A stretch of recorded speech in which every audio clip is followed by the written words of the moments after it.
And welcome to Dr. Jekyll and Mr. Hyde, Chapter 10, Part 2. So, hopefully, you will have already watched Chapter 10, Part 1, and you'll have just have a quick recap. This final chapter in the novel is told from the perspective of Dr. Jekyll himself, so it gives the full account of what happened. And if you recall, this is the document, the letter that Mr. Utterson found when he broke into the cabinet and found Mr. Hyde, Dr. Jekyll, dead in the cabinet. And this was the envelope that was on the table. The first of the contents was Dr. Lanyon's letter. That was chapter 9, where we learned from Dr. Lanyon's perspective what happened. And it was the first time that we found out about the transformation from Jekyll into Hyde. And then chapter 10 takes us right back to the start of the story, not the start of the events of the novel, because if you remember, the novel begins, chapter 1, the story of the door, with Mr. Enfield telling Mr. Utterson about the events that he saw recently, where he saw the strange gentleman trample over the little girl and leave her crying. So this is going right back to the start of the events of the transformation. And if just to quickly summarise what we've read so far, it took us right back to Dr. Jekyll's early thinking. And initially, he wanted to sort of look at what would happen if he tried to take away the evil out of people's personality. It's this idea, if you recall, of original sin, which was apparently adopted from biblical times when Eve ate the apple in the Garden of Eden, the forbidden apple from the serpent. And it's the idea that as humans, we all have a certain element of evil and of sin within our capabilities. And of course, as a gentleman who describes himself as 9/10 good, he wants to remove that 1/10 of that part of him that he sees as sinful, that perhaps tells him to do things that he thinks are morally wrong, or that he wouldn't want people knowing about him doing. There wouldn't be particularly bad things, but as we've said previously, in the Victorian era, people were very, very pious. They were very upright and very moral and stoic, and they wanted people to believe that they led these lives free of sin. But of course, the whole thing was a facade, and everybody, regardless of who they were or what their experiences were, everybody had an element of sin and evil within their personality. And it was how they dealt with that and how they suppressed it. But he was trying to do this experimentation to try and remove the 1/10 evil from him, so that he could live an entirely separate life as the good Dr. Jekyll, and then have the second person of the evil Mr. Hyde. But of course, it goes slightly wrong, because it doesn't create two separate people. It creates a transition from the good Dr. Jekyll to the wholly wicked and evil Mr. Hyde. And that's not quite what he wanted. And if you remember, he kind of briefly tells the story of the little girl that he trampled on, but does kind of gloss over it a little bit. He also uh, mentions about the murder of Danvers Carew, but again, he doesn't really go into very much detail about that, because we've already read about that in chapter 4, so the reader doesn't really need to know too much detail. And we left it where he had sort of he tried to repent for what he did in the murder of Carew. He'd spent his life for several months living purely as Dr. Jekyll, refusing to take the potion. But then, if you recall, we left it halfway through chapter 10, where he goes to bed one night as Dr. Jekyll, and then wakes up the following day as Edward Hyde, without having taken the potion. And that's very important, because it suggests that his body is starting to become so used to the evil side of him that it automatically turns him into Hyde, just perhaps when he has wicked thoughts, rather than with him taking the potion. So that's where we left it. And if you remember, he refers to this Babylonian finger on the wall, this idea that fate seems to be spelling something out to him, perhaps his doom.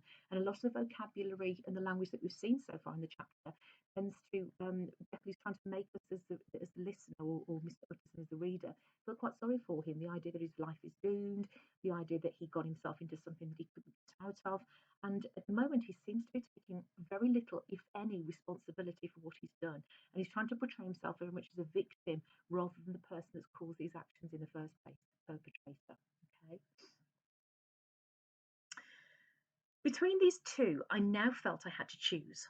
My two natures had memory in common, but all other faculties were most unequally shared between them. Jekyll, who was composite, now with the most sensitive apprehensions, now with a greedy gusto, projected and shared in the pleasures and adventures of Hyde. But Hyde was indifferent to Jekyll, or but remembered him as the mountain bandit remembers the cavern in which he conceals himself from pursuit. So what Stevenson is saying here is that although sort of Jekyll is the composite one, in other words, the kind of the main one, that the only thing that that their nature, their personality has in common is memory. And he's saying here that Jekyll um, began to share in the pleasures and the adventures of Hyde. So when he's Dr. Jekyll, sorry, he seems to remember the excitement that he had when he did some of the wicked deeds that he does as Hyde. So it seems as though, even as Dr. Jekyll, he started to enjoy being Hyde perhaps a little bit more than he should do. But then it says that on the other side, Mr. Hyde was indifferent to Jekyll. Now, if you're indifferent, it means that you're not bothered. And it says that he looked on him as a mountain bandit remembers the cavern in which he conceals himself from pursuit. In other words, in the same way that a mountain bandit, in other words, somebody who perhaps committed crimes in the mountains, a bandit, in the same way that they would perhaps hide in a cave, in a cavern, so that so that they weren't caught if they were being chased or pursued. That's the only way that Mr. Hyde regards Dr. Jekyll. He sees him as somewhere safe to hide. He doesn't think favourably at all on Dr. Jekyll at all. He just sees him as an opportunity for him to remain safe. Okay, and that's all he does. So the only reason why he ever needs to return to the character of Dr. Jekyll is to hide, to keep himself safe. Okay. Jekyll had more than a father's interest. Hyde had more than a son's indifference. To cast in my lot with Jekyll was to die to those appetites which I had long secretly indulged and had of late began to pamper. So he's saying here that if he were to cast in his lot, in other words, if he were to throw aside the character of Dr. Jekyll and purely become Hyde, he would basically be pandering to his own vices and wickedness and evil thoughts. So he knows that even though he wants to do that, he knows that there's a danger in doing that, in completely throwing away Dr. Jekyll and becoming Mr. Hyde forever, even though that's perhaps what he wants to do. To cast it in with Hyde was to die to 1,000 interests and aspirations, and to become, at a blow and forever, despised and friendless. So equally, that he knows to become Mr. Hyde forever, he would become friendless. He would basically be destroying his life. So even though he likes the excitement of Hyde, he knows that he can't do that forever, permanently, because it would destroy his life. He would have no friends.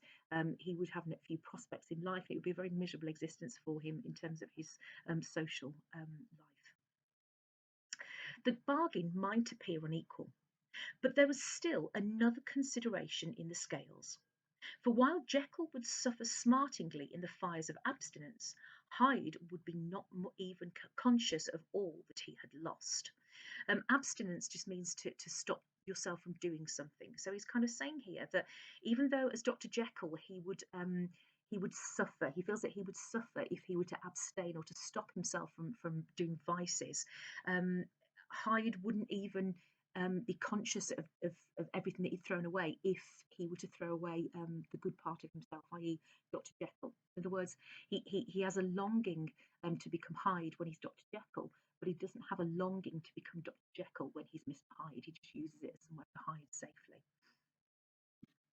Strange as my circumstances were, the terms of this debate are as old and commonplace as man. Much the same inducements and alarms cast the die for any tempted and trembling sinner. And it fell out with me, as it falls with so vast a majority of my fellows, that I chose the better part, and was found wanting in the strength to keep it. So he's kind of saying here that he's made this conscious decision here to stay as Dr. Jekyll and to not take the potion to become Hyde again. Because as much as he wants to do the sinful actions of Mr. Hyde, he knows that he is safer as Dr. Jekyll. So when it says that I chose the better part, it means that he's decided to remain as Dr. Jekyll. Yes, I preferred the elderly and discontented doctor, surrounded by friends and cherishing honest hopes, and bade a resolute farewell to the liberty, the comparative youth, the light step, leaping pulses, and secret pleasures that I had enjoyed in the disguise of Hyde. So at this point then in the chapter, it seems that he'd taken the decision to not become Hyde again. And if you look at the way that he describes Hyde, he talks about the comparative youth, the light step, the leaping pulse, the secret pleasures that he had. But that's because he prefers the elderly and discontented Dr. Jekyll, surrounded by friends and cherishing honest hopes. So he knows that as much as he perhaps feels a little bit um, lost in terms of sort of sinful or wicked behaviour as Dr. Jekyll, he also knows that that's where he has a better life with friends and honesty and this elderly kind of persona that he has in society. I made this choice perhaps with some unconscious reservation, for I neither gave up the house in Soho nor destroyed the clothes of Edward Hyde, which still lay ready in my cabinet. For 2 months, however, I was true to my determination. For 2 months I led a life of such severity as I had never been attained to, and enjoyed the compensations of an approving conscience. But time began at last to obliterate the freshness of my alarm. The praises of conscience began to grow into a thing of course. I began to be tortured with throes and longings, as of Hyde struggling after freedom. And at last, in an hour of moral weakness, I once again compounded and swallowed the transforming draught. So he's saying here that for 2 whole months he was true to his word and he did not take the potion. He lived a very good and honest life once again as Dr. Jekyll. And as he says here, he says that he enjoyed the compensations of an approving conscience. So in other words, his conscience and his level of morality increased over those 2 months, and he enjoyed the feelings. However, after those 2 months, he talks about how the time began to obliterate the freshness of my alarm. Now, to sorry, obliterate means to get rid of something. So the longer that time went on, it kind of got rid of the freshness of his alarm at being Mr. Hyde. So, in other words, his conscience seems to wear down a little bit after those 2 months, and he's not quite as frightened, perhaps, of becoming Hyde again. And if you notice at the last part of that paragraph, it talks about Hyde struggling after freedom. So it seems as though that bad part of him, the wicked side of him, that 10% or may have grown over time, has actually become stronger and stronger. And it seems as though this immorality of his is starting to grow stronger, and he wants to. He decides to actually take the draught, to take the potion once again. I do not suppose that when a drunkard reasons with himself upon his vice, he is once out of 500 times affected by the dangers that he runs through his brutish physical insensibility. Neither had I, long as I considered my position, made enough allowance for the complete moral insensibility and insensate readiness to evil which were the leading characters of Edward Hyde. So he's comparing himself here to a drunkard, as he refers to it, an alcoholic. And he's basically saying that in the same way that perhaps an alcoholic wouldn't sort of think reasonably the first time that they had a drink after they'd stopped drinking, in the same way too, he doesn't kind of think about what could happen to him when he becomes Hyde after all this time. And he's forgotten, as he says here, about the complete moral insensibility and insensate readiness to evil, which are the leading characters of Edward Hyde. In other words, he's forgotten just how that the whole personality of Mr. Hyde is driven by evil, by insensate readiness to evil, as he calls it. Yet it was by these that I was punished. My devil had been long caged. He came out roaring. I was conscious, even when I took the draught, of a more unbridled, a more furious propensity to evil. It must have been this, I suppose, that stirred in my soul that tempest of impatience with which I listened to the civilities of my unhappy victim. I declare, at least before God, no man morally sane could have been guilty of that crime upon so pitiful a provocation, and that I struck in no more reasonable spirit than that in which a sick child may break a plaything.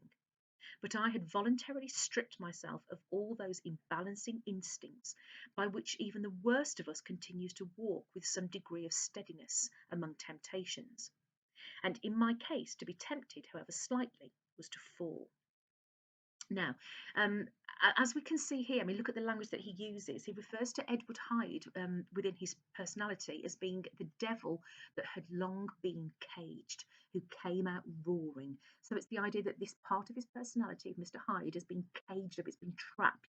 And when he's released, he comes out roaring. So we can see a much stronger, a much more powerful Edward Hyde emerging after 2 months of being almost imprisoned in Dr. It uses words like unbridled, more furious, propensity to ill. Now, if something's unbridled, it means that it's not tamed, it's completely wild and free. And if it's a propensity to ill, just means a likeliness to do evil. Right, so it feels as though within those 2 months that he's been caged away, Edward Hyde has become stronger, and the his desire to do something wicked and evil is much more powerful than before. Now, he talks here about uh, it stirred within my soul that tempest of impatience with which I listened to the civilities of my unhappy victim. Now, the unhappy victim that he talks about here is Danvers Carew. Now, it's after this 2 month break of being Dr. Jekyll, when he first turns into Mr. Hyde, that it's then that he kills Danvers Carew, not beforehand. Um, just to make that clear. But if you notice, he doesn't really say much about it. He doesn't use the name Danvers Carew. He doesn't use the word murder. He simply, very quickly, just says about that crime upon so pitiful a provocation. Now, pitiful a provocation just means a pathetic excuse to do something. So he's basically saying that it was a pitiful excuse that he gives for being provoked into this killing, this murder that he did. Um, but then he talks about how when he was Hyde, he had voluntarily stripped myself of all those balancing instincts. In the words, that this time that he became Edward Hyde and when he murdered Danvers Carew, he had nothing within his conscience that stopped him. He was so desperate to commit some kind of evil crime that he didn't kind of think about the impact of what he was doing. Okay. So it's now that he committed the murder of Danvers Carew, not beforehand. Instantly the spirit of hell awoke in me and raged. With a transport of glee, I mauled the unresisting body, tasting delight from every blow. And it was not till weariness had begun to succeed that I was suddenly, in the top fit of my delirium, struck through the heart by a cold thrill of terror. So this is where he's talking about the actual murder of Danvers Carew here. And look at the language that he uses. He talks about how he mauled the unresisting body. Unresisting means that he didn't defend himself. So he literally mauled it, and that's a sort of language that we'd use when we're talking about the way that an animal attacks. He also says that how he tasted delight with every blow. So this is a very, very wicked and very evil description that he's using here of what he did to Danvers Carew. And it was only at the end of that, when he'd actually kind of almost worn himself out, that it says that he was struck through the heart by a cold thrill of terror. And look at that lovely oxymoron there, this cold thrill of terror. So we've got the idea of thrill being juxtaposed with terror. So this is when he realised just what he's done and actually what the consequences will be of this murder of Danvers Carew. A mist dispersed. I saw my life to be forfeit, and fled from the scene of these excesses, at once glorying and trembling, my lust of evil gratified and stimulated, my love of life screwed to the topmost peg. I ran to the house in Soho, and to make assurance doubly sure, destroyed my papers. Thence I set out through the lamplit streets in the same divided ecstasy of mind, gloating on my crime, light-heartedly light-heartedly devising others in the future, and yet still hastening and still hearkening in my wake for the steps of the avenger. So the very first thing that he did when he sort of realised what it was that he'd done, the extent of his crimes, he went straight to the flat in Soho, and he destroyed everything, destroyed all his papers there, so to try and destroy all of the evidence. So even as Hyde here, he realised the extent of the atrocities of the crime that he's just committed in the murder of Danvers Carew. Okay, but even when he leaves the apartment, he still he leaves it and he refers to devising others in the future. So he starts thinking about other crimes that he's going to commit as Edward Hyde, even though he's still conscious of that he could well be caught for this. So it refers to how he was still hearkening. Hearkening means listening. Hearkening in my wake for the steps of the avenger. Hyde had a song upon his lips as he compounded the draught, and as he drank it, pledged the dead man. Notice how Stevenson is once again having Dr. Jekyll refer to Edward Hyde in the third person. So he's not referring to himself. And once again, he's very cleverly trying to distance himself from the crimes that he commits when he's under the guise of Edward Hyde. And even as he drinks the potion to return to Jekyll, he's singing, and he drank a pledge to the dead man. So he did a kind of a cheers to the dead Danvers Carew. The pangs of transformation had not done tearing him before Henry Jekyll, with streaming tears of gratitude and remorse, had fallen upon his knees and lifted his clasped hands to God. The veil of self-indulgence was rent from head to foot. I saw my life as a whole. I followed it up from the days of childhood, when I had walked with my father's hand, and through the self-denying toils of my professional life, to arrive again and again with the same sense of unreality at the damned horrors of the evening. Notice how here, as soon as he starts returning to persona of Dr. Jekyll, he starts to repent for what he's done. Look at the way that it says here that he had fallen upon his knees and lifted his hands to God. So the first thing that he does, he literally gets on his knees and prays repentance to God for what he's done. And when he talks about he'd followed it up from the days of childhood, he literally kind of, his life almost flashes before him when he sees his days of childhood and his father and all the professional work that he's done. And he kind of realised at this point that he has potentially thrown away his life for the horrors of the evening before, when he murdered Danvers Carew. So it's almost as though his whole life has kind of been for nothing, really. I could have screamed aloud. I sought with tears and prayers to smother down the crowd of hideous images and sounds with which my memory swarmed against me. And still, between the petitions, the ugly face of my iniquity stared into my soul. As the acuteness of this remorse began to die away, it was succeeded by a sense of joy. The problem of my conduct was solved. Hyde was thenceforth impossible. Whether I would or not, I was now confined to the better part of my existence. And oh, how I rejoiced to think it. So after he's got through kind of the initial realization of what he's done in killing Danvers Carew, of murdering Danvers Carew, he refers to this as it being succeeded by a sense of joy. And the reason why he feels joy, strangely, is because he says that Hyde was thenceforth impossible. In other words, from that point onwards, it will be absolutely impossible for him to ever become Edward Hyde again.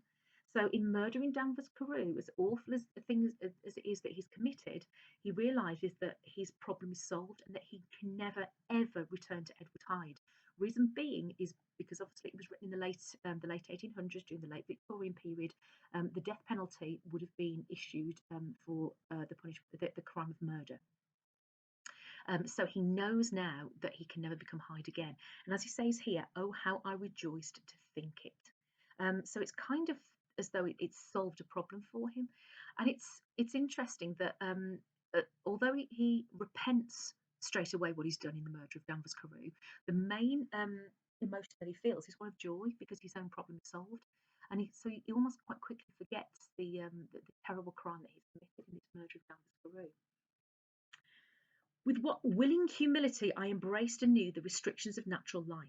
With what sincere renunciation I locked the door by which I had so often come and gone, and ground the key under my heel. Now, he's talking about here, if you remember, about the back route from the by street where Enfield and Utterson began the story, but he used to come and go into the cabinet when he was Hyde.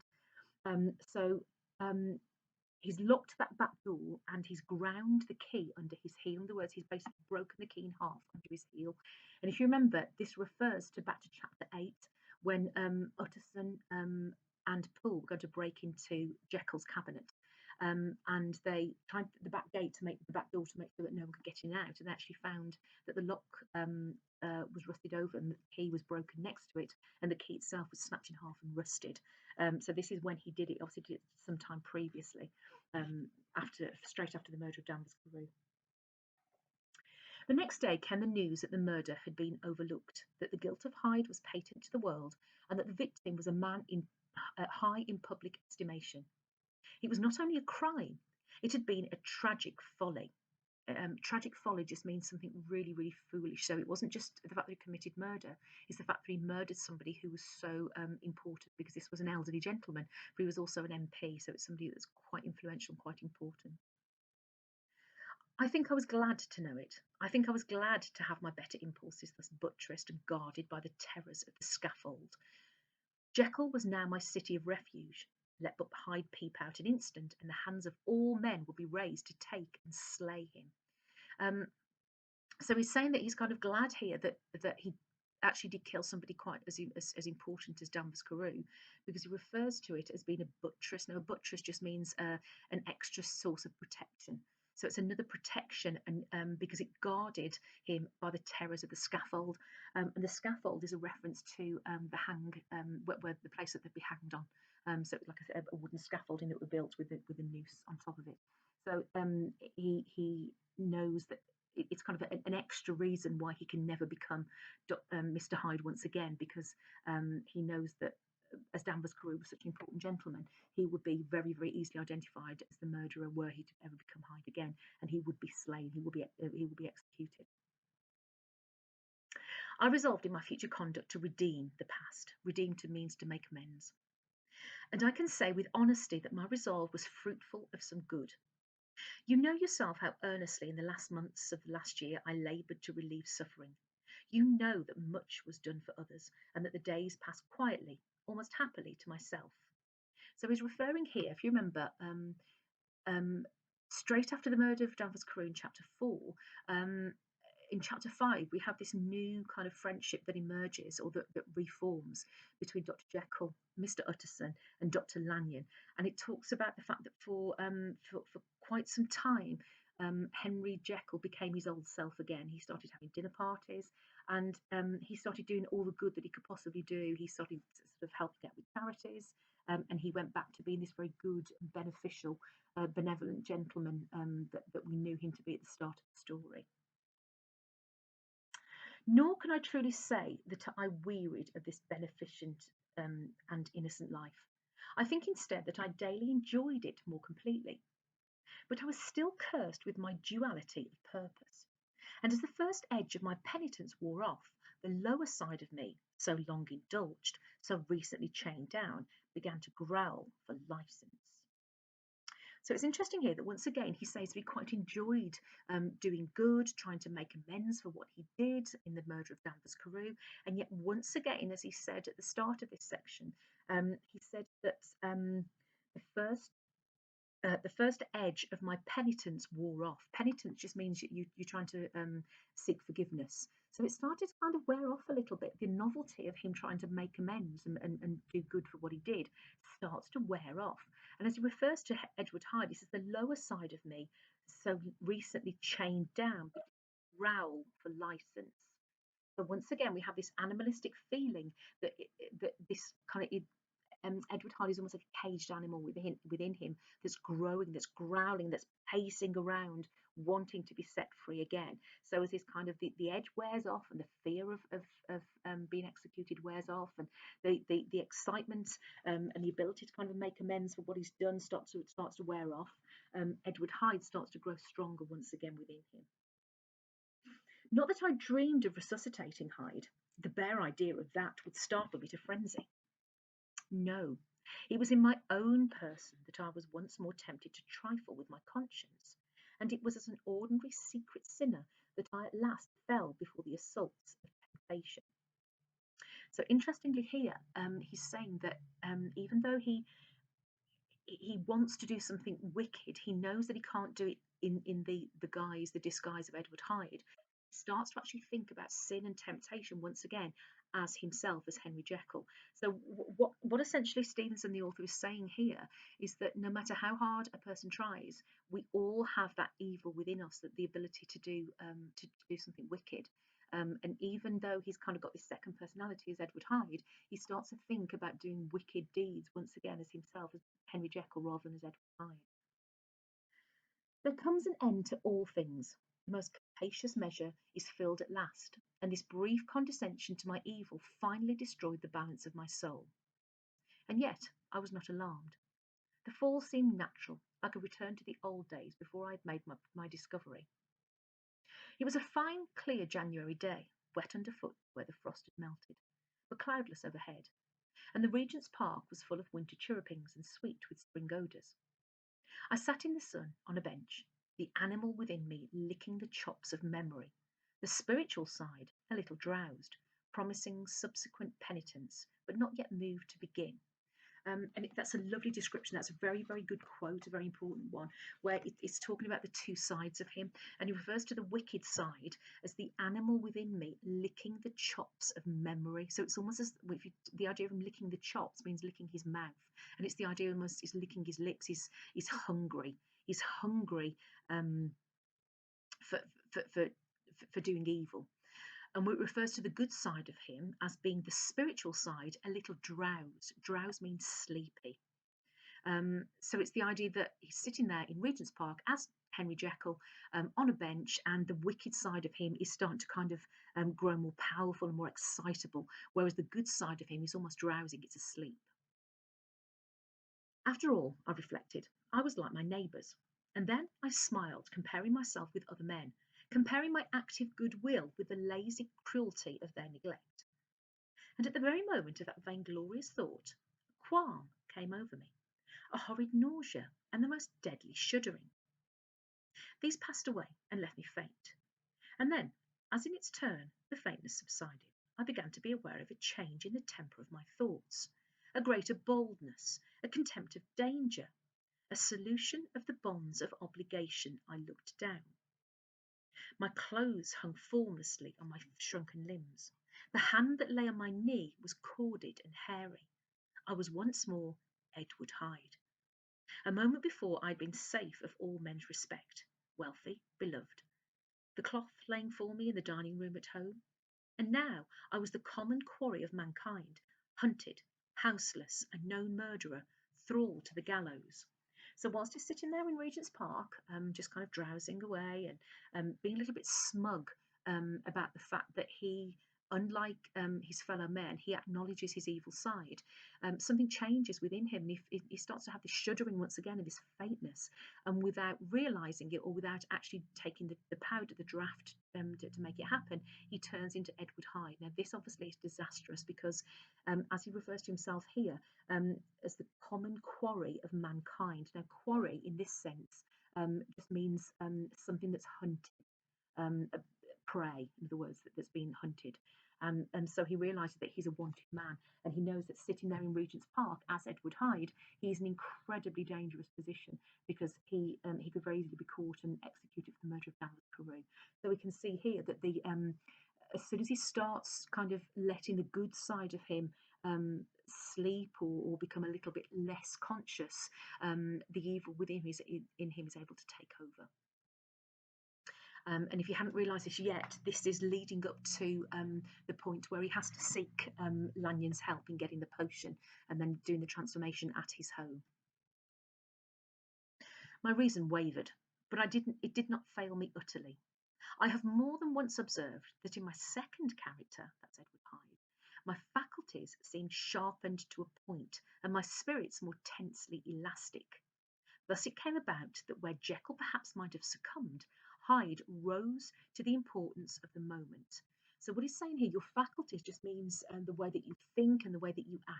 So he's saying that as Dr. Jekyll, he's perhaps a little bit complacent, and he perhaps he's not as quick thinking. Whereas as Edward Hyde, he refers to himself as being more tensely elastic and sharpened. In other words, he's far quicker thinking. And of course, given the crimes that he's committed, he would have to be quite quick thinking to be able to get out of any situation that he's in.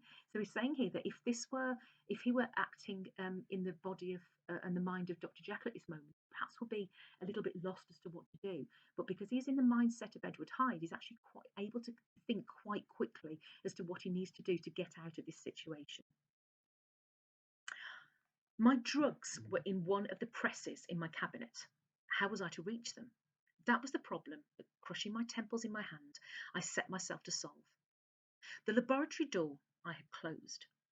If I sought to enter by the house, my own servants would consign me to the gallows. I saw I must employ another hand, and thought of Lanyon. How was he to be reached? How persuaded? Supposing that I escaped capture in the streets, how was I to make my way into his presence? And how should I, an unknown and displeasing visitor, prevail on the famous physician to rifle the study of his colleague, Dr. Jekyll? So at this point, he realises that all the drugs that he has in the cabinet are he can't actually access anymore because if you remember he broke that got him into the back entrance into the cabinet.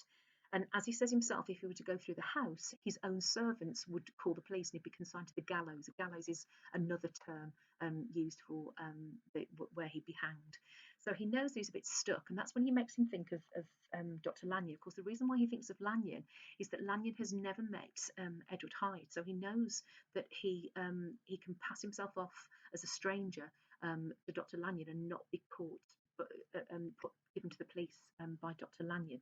But of course, he has this dilemma here because he doesn't quite know how he would be able to get Dr. Lanyon, who was, as it refers to him here, as a famous physician, so quite a famous doctor with a good reputation, how he would be able to persuade him as Edward Hyde to break into somebody else's room and take some items from it. And this is what of course, he remembers about himself. Then I remembered that of my original character, one part remained of me. I could write my own hand. And once I could see that kindling spark, the way that I must follow became lighted up from end to end. So he remembers that the one thing that he has in common, if you recall, between Jekyll and Hyde is his handwriting. All right, but normally when he's writing supposedly as Hyde, he slopes his handwriting in the opposite direction. But he knows that, of course, if he writes in his normal handwriting, he can pass himself off as being the voice of Henry Jekyll. Thereupon I arranged my clothes as best as I could, and summoning a passing hansom cab, drove to a hotel in Portland Street, the name of which I chanced to remember. At my appearance, which was indeed comical enough, however tragic of fate these garments covered, the driver could not conceal his mirth. Now, mirth means humour. So the driver of the hansom, which was a horse-drawn taxi cab, starts to kind of laugh at him because if you've got this little man wearing these clothes that are far too big for him, and of course, knowing Mr. Hyde as we do, we know that this really won't have a very good impact on him.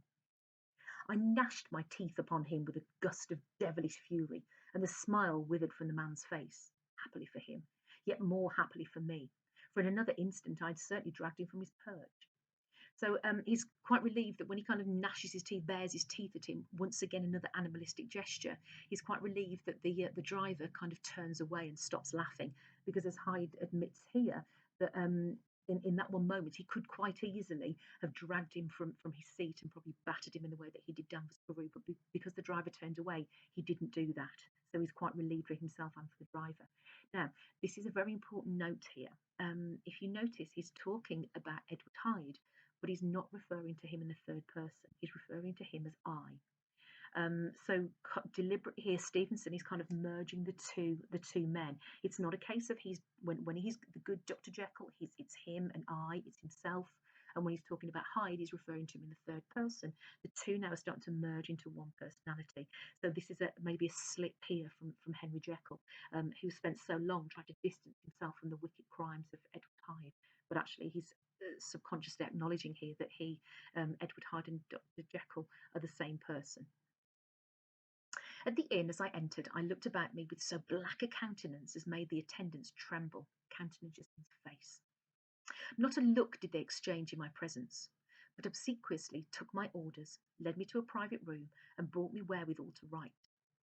So he's gone to a hotel, he's caught a cab, he's gone to a hotel, and he, after kind of frightening the people that work there, they've done exactly as he's asked. So he's been taken to a private room, he's been bought items with which he can write a letter. Hyde in danger of his life was a creature new to me.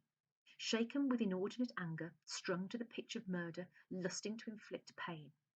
Yet the creature was astute, mastered his fury with a great effort of the will, composed his two important letters, one to Lanyon and one to Poole, and that he might receive actual evidence of their being posted, sent them out with directions they should be registered. Now, notice here that how mid-paragraph he changes from talking about Edward Hyde as I, to refers to him once again as he. So he's consciously once again removing himself from the wicked crimes of Edward Hyde. So in this hotel, then he writes the two letters, and if you remember, the two letters are what we hear about in chapter 8, and it's the one that went to Lanyon that we're told about in chapter 9, with the contents, asking him to bring the contents of one of the drawers and to either watch what he was about to do or to go away ignorant. And then the other letter was to Paul. And if you remember Paul's instructions as master of Jekyll's house, the chief butler would have a locksmith there available to help take down the door, to take out the press and give it to Utterson, and then for it to be sent over to Dr. Lanyon's house. Okay, so we've got the two letters that he writes there. Thenceforth, he sat all day over the fire in the private room, gnawing his nails. There he dined, sitting alone with his fears, the waiter visibly quailing before his eyes. Quailing just means quaking from fear.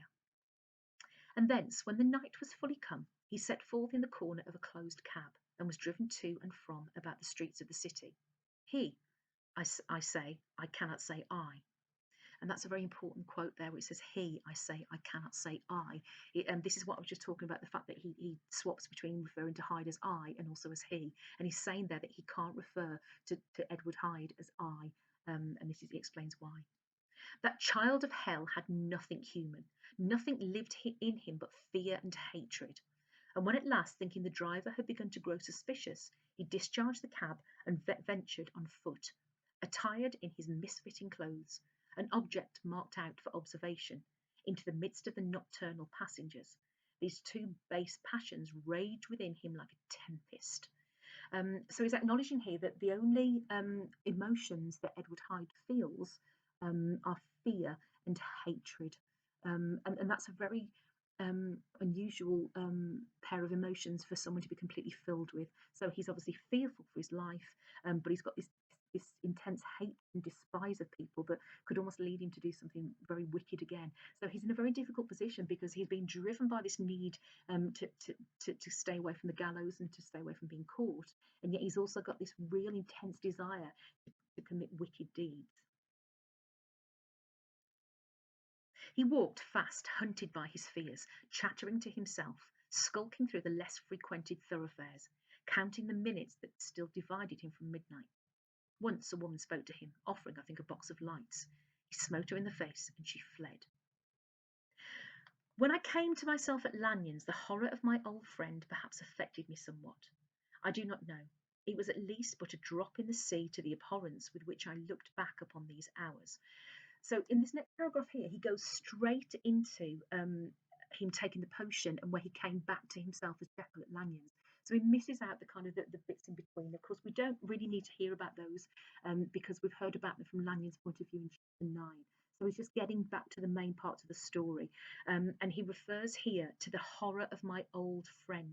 And this, of course, was the horror that Lanyon experienced when he saw this strange man, Mr. Hyde, transform into his friend, Dr. Jekyll. And of course, we know that this horrified reaction eventually leads to the shock that kills Lanyon in one of the earlier chapters. A change had come over me. It was no longer the fear of the gallows, it was the horror of being Hyde that racked me. And that's quite important because when he returns to himself at Lanyon's house and returns to Dr. Jekyll, it's not the fear of being executed that frightens him now, it's actually the horror of being Edward Hyde. So he doesn't want to be Edward Hyde any longer. And this is the turning point, this is the huge change that he's in now. But of course, the sadness of this whole thing is that it's happened too late because the last transformation into Hyde in Regent's Park was an involuntary one. So it seems as though the evil has grown so strong within him that he has no control over when and whether he becomes Edward Hyde or whether he remains a Dr. Jekyll. I received Lanyon's condemnation partly in a dream. It was partly in a dream that I came home to my own house and got into bed. I slept after the prostration of the day with a stringent and profound slumber which not even the nightmares that wrung me could avail to break. I woke in the morning, shaken, weakened, but refreshed. I still hated and feared the thought of the brute that slept within me, and I had not, of course, forgotten the appalling dangers of the day before. But I was once more at home, in my own house and close to my drugs, and gratitude for my escape shone so strong in my soul that it almost rivaled the brightness of hope. So we have this real sense of relief that he returns home after he's been to Lanyon's. He sleeps quite well throughout the day, and even though he has some sort of dreams that kind of wake him from his sleep, he actually does. He has quite a good rest. It's because he's absolutely exhausted, and he has this brightness of hope because, of course, he's managed to get home and he hasn't been caught. And it's here once again that earlier in the book, we learned about this other great change in him, and this is where he refused to leave the house. And if you remember, we have the incident at the window, which is where he saw Enfield and Utterson the one day, and then they saw something happen to him, and it was yet another involuntary change. And this is why he refused to leave the house once again. I was stepping leisurely across the court after breakfast, drinking the chill of the air with pleasure, when I was seized again with those indescribable sensations that heralded the change. And I had but the time to gain the shelter of my cabinet before I was once again raging and freezing with the passions of Hyde. It took on this occasion a double dose to recall me to myself, and alas, 6 hours after, as I sat looking sadly in the fire, the pangs returned and the drug had to be re-administered. In short, from that day forth, it seemed only by a great effort, as of gymnastics, and only under the immediate stimulation of the drug, that I was able to wear the countenance of Jekyll. So, in other words, the day after he turned from Hyde to Jekyll in front of Lanyon, and he'd slept very well, he's walking back across the court to his cabinet, and he changes once again to Edward Hyde involuntarily. And as he said, it took a double dose of the draft this time to return him back. And then he said that 6 hours later it happened again, and it was only by, he refers to gymnastics. Now, we're not talking about sort of cartwheels, that sort of things. He means gymnastics as in being really quite quick to do it. So it's only by him acting quite quickly and under the immediate stimulation of the drug that he was able to remain as Jekyll. Right, so it's now taking all his effort to actually remain as Jekyll, because his body and his mind involuntarily want to become Hyde. At all hours of the day and night, I would be taken with the premonitory shudder. Above all, if I slept or even dozed for a moment in my chair, it was always as Hyde that I awakened. Under the strain of this continually impending doom, and by the sleeplessness to which I now condemned myself, I, even beyond what I had thought possible to man, I became in my own person a creature eaten up and emptied by fever, languidly weak both in body and mind, and solely occupied by one thought, the horror of my other self. So it seems now that he's unable to sleep, because every time he sleeps, he turns into Hyde. So not only is he not sleeping, he's not getting the rest that he needs, and as he says here, that he was completely eaten up with the fear of becoming his other self. And that's interesting here if you look at the language, that he's referring to Edward Hyde as his other self. So he's acknowledging that it's a part of him rather than something separate. So it seems that the last weeks that he spent alive before he commits suicide were pretty horrific for him, really. And this is almost Stevenson perhaps showing that this is the punishment that he got for meddling with God's creation, with God's work. But when I slept, or when the virtue of the medicine wore off, I would leap almost without transition, for the pangs of transformation grew daily less marked, into the possession of a fancy brimming with images of terror, a soul boiling with causeless hatreds, and a body that seemed not strong enough to contain the raging energies of life. So it's saying here that the transformation that he once went through, it talks about the grinding of the bones and the terrible pain, they now don't occur. He almost becomes, turns into Hyde almost seamlessly. And it talks about the soul boiling with causeless hatreds. A fancy means imagination, a fancy brimming with images of terror.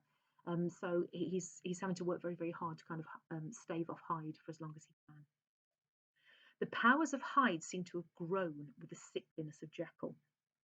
And that's another important quote there. Because remember, we've talked about the fact that if you think at the start of the book, the story, he talks about himself as being 9/10 Henry Jekyll and perhaps 1/10 Hyde. It seems that as Hyde has become stronger and stronger, and we're at a point now where the balance is tipped, and Hyde is the stronger of the two. And it says here that the power of Hyde seems to have grown with the sickliness of Jekyll. So as Jekyll becomes weaker, Hyde becomes stronger.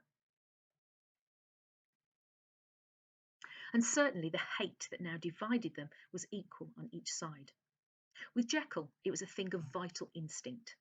He had now seen the full deformity of that creature that shared with him some of the phenomena of consciousness, and was co-heir with him to death. And beyond these links of community, which in themselves made the most poignant part of his distress, he thought of Hyde, for all his energy of life, as of something not only hellish, but inorganic. Now, earlier in this chapter, Jekyll was saying how at certain points he actually, when he was Jekyll, he longed to be Hyde. He liked the wickedness that being Hyde allowed him. But he's saying that by this point in the events, he is disgusted with him, and he talks about him as saying he thought of him as not something not only hellish, there was something devilish, which, if you think about the religious nature of the time, to refer to something as devilish was very, very powerful indeed. But inorganic. Inorganic basically means unhuman. This is something that should not have existed, and so he's almost acknowledging that he should never have allowed Edward Hyde to have any sort of control or to come into existence at all. This was the shocking thing, that the slime of the pit seemed to utter cries and voices, that the amorphous dust gesticulated and sinned, that what was dead and had no shape should usurp the offices of life. And this again, that the insurgent horror was knit to him closer than a wife, closer than an eye, lay caged in his flesh, where he heard it mutter, and felt it struggle to be born, and at every hour of weakness and in the confidence of slumber prevailed against him and disposed him out of life. This is just talking about the way that, as Dr. Jekyll, he has this absolute hatred for Hyde, and the fact that he refers to him as being, as Hyde, as being closer than a wife, because it's not another person, it's actually within him. So for something that he hates so much, it's such an integral part of him. It's part of him, and he can't get rid of him, get rid of Hyde, and yet he despises him so much. The hatred of Hyde for Jekyll was of a different order. His terror of the gallows drove him continually to commit temporary suicide and return to his subordinate station of a part instead of a person. When he talks about this temporary suicide, it doesn't mean actually killing himself. It means that it was only the fear of the gallows, of execution, that drove him to return to the mindset of Henry Jekyll. So that's the only reason why he does it, to keep himself safe.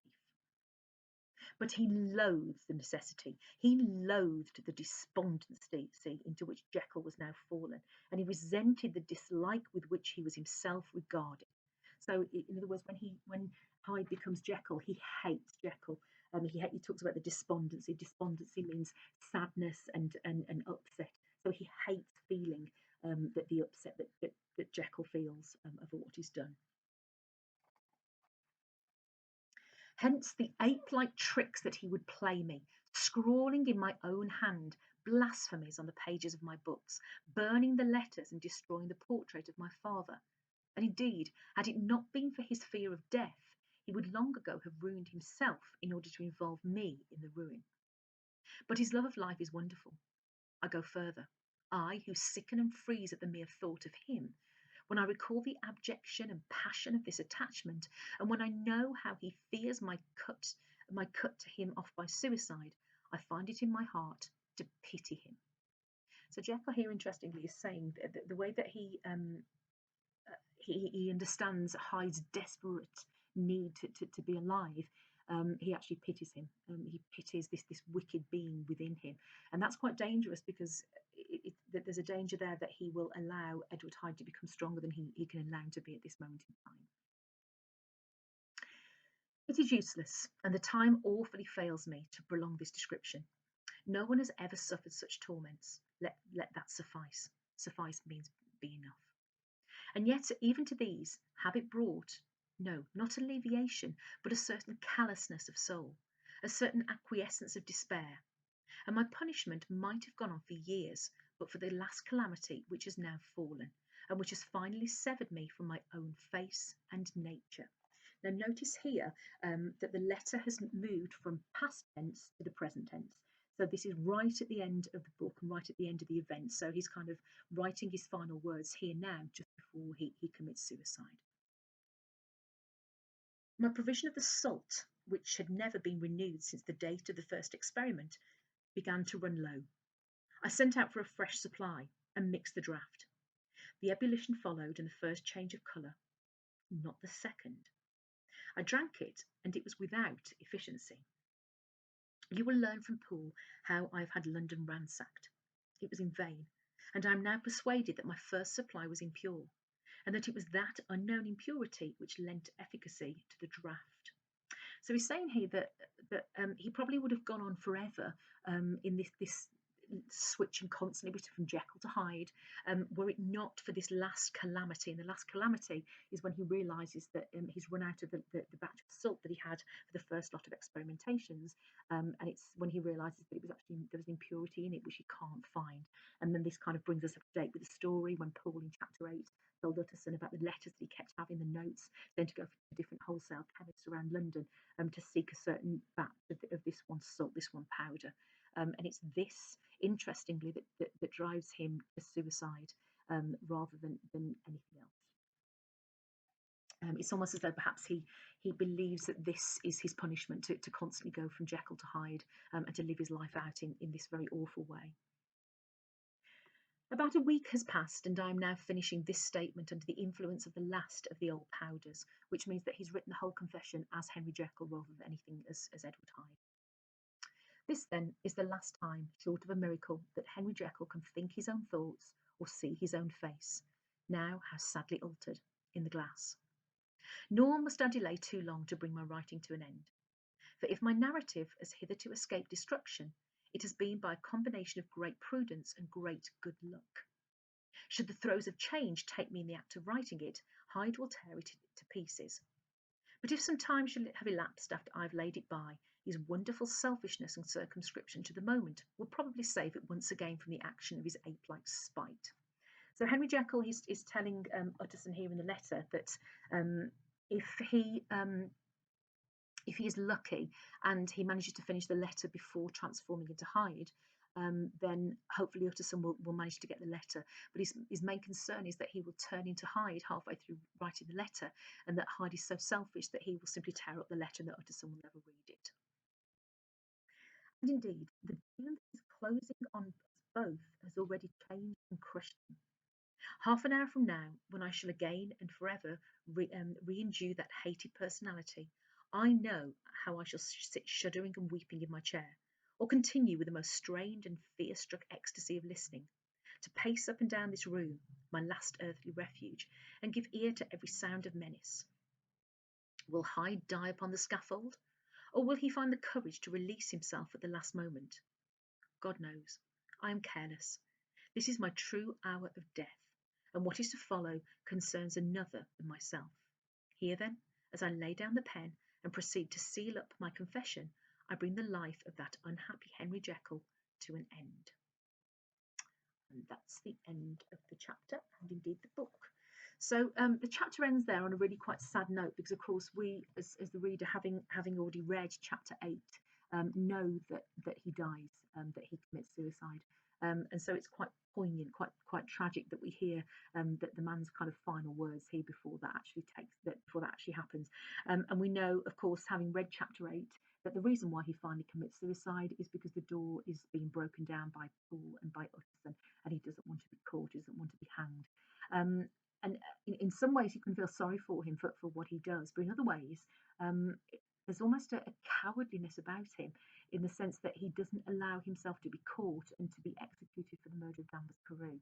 But if you remember, at the end of chapter 8, Utterson said that he was going to take the letters home to read them, and then he was going to contact the police. So at least we know that because of the good Mr. Utterson and what he does, that at least that the murderer of Danvers Carew will be identified, even though the right punishment, in other words, a public execution, won't take place. We at least know that the person that committed the crime is no longer around.